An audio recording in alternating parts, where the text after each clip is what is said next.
Okay, so back in 1989, a pretty personal marital dispute ended up asking a huge question of the entire legal system. When someone needs financial help, like right now, should they get it super fast, even if it's a bit messy? Or should they have to wait for a slower, more complete process? Well, this is the story of G. Ramanathan versus Revathy, a case that really gets to the heart of that tension between emergency relief and thorough justice. So, let's set the scene. Meet Revathy. She's separated from her husband, Ramanathan, and he's already filed for divorce. Now, the big problem here is that divorce cases, as you probably know, can take forever. And Revathy needs financial support now, not in a few years. This puts her in a really tough spot with a pretty critical choice to make. So she's got two different legal doors she can knock on for help. But here's the catch. They lead to very different places. And choosing the wrong one, or even choosing one when the other is already an option, could have some really big consequences. So what's she supposed to do? Which path should she take? Think of it like this. She has two different kinds of emergency rooms for financial help. On one side, you've got the civil court. That's kind of like the main hospital. She can ask for what's called interim maintenance right inside the existing divorce case. It's comprehensive, it's thorough, but it can be slow. Then on the other side, you have the criminal court. Think of this as the fast-track ER. This path is designed specifically as a quick fix to stop someone from falling into poverty. So did she go for the slow but steady option or the fast but separate one? Well, Revathy decides to go for speed. She files a brand new, totally separate case in the criminal court. And almost immediately, her husband, Ramanathan, challenges this move. And just like that, the stage is set for a major legal showdown. Ramanathan's lawyers, they come out arguing for efficiency. Their whole point is, look, a civil court is already dealing with our divorce. Why are we opening a second front here? They argue that she can ask for support in that existing case, and that filing this new one just creates multiple lawsuits about the exact same issue. And then they top this little detail. She waited 3 years to file. They use that to argue, see, this can't be that much of an emergency. It's a pretty compelling case for keeping things neat and tidy. But Revathy's team, they see it completely differently. They argue this isn't about legal convenience. It's about a fundamental separate right. The criminal case, they say, has a totally different goal. It's a social safety net meant to prevent poverty. It's an emergency tool, and there's no law anywhere that says she can't use it just because a divorce case is going on somewhere else. It's her statutory right, plain and simple. So, the court has heard both sides. You've got one side arguing for efficiency and order, and the other arguing for a separate, urgent social right. The judge is now ready to make a call, and this decision is going to set a major precedent for years and years to come. And the decision is in. The court actually sides with the husband, Ramanathan. Revathy's separate criminal case gets thrown out.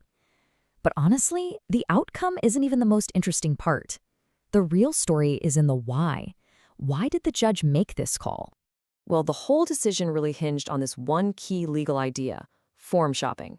Now, what that basically means is the practice of picking and choosing between different courts to find the one where you think you'll get the best result.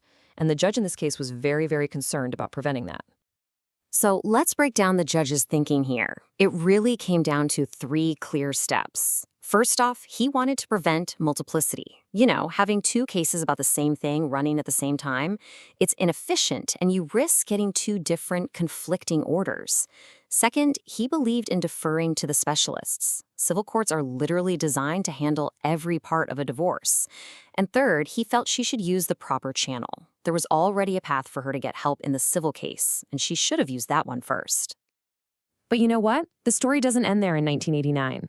Because like so many of these big landmark rulings, this wasn't the final word. Nope. It was actually the start of a long conversation in the legal world. And over time, the law started to shift in response. You can really see how the thinking changed on this timeline.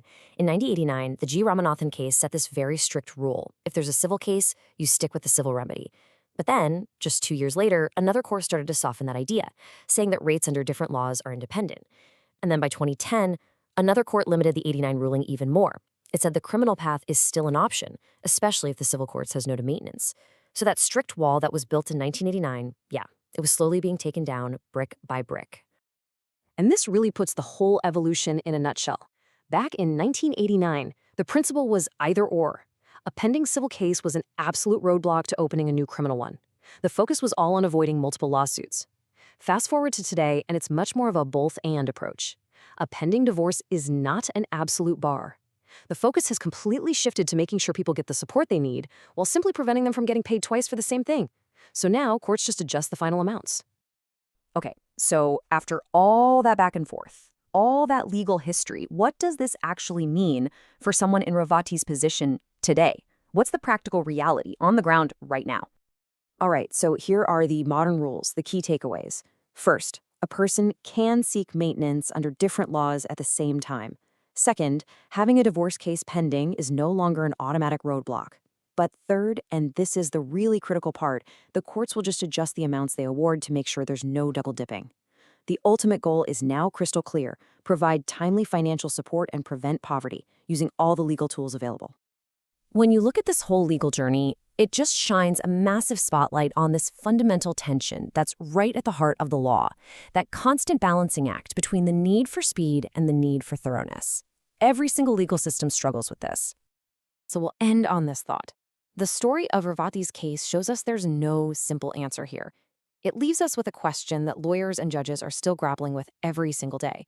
How do you design a system that's fast enough to actually help people in an emergency, but also thorough enough to be fair and just? It's a balance that the law is still trying to get right.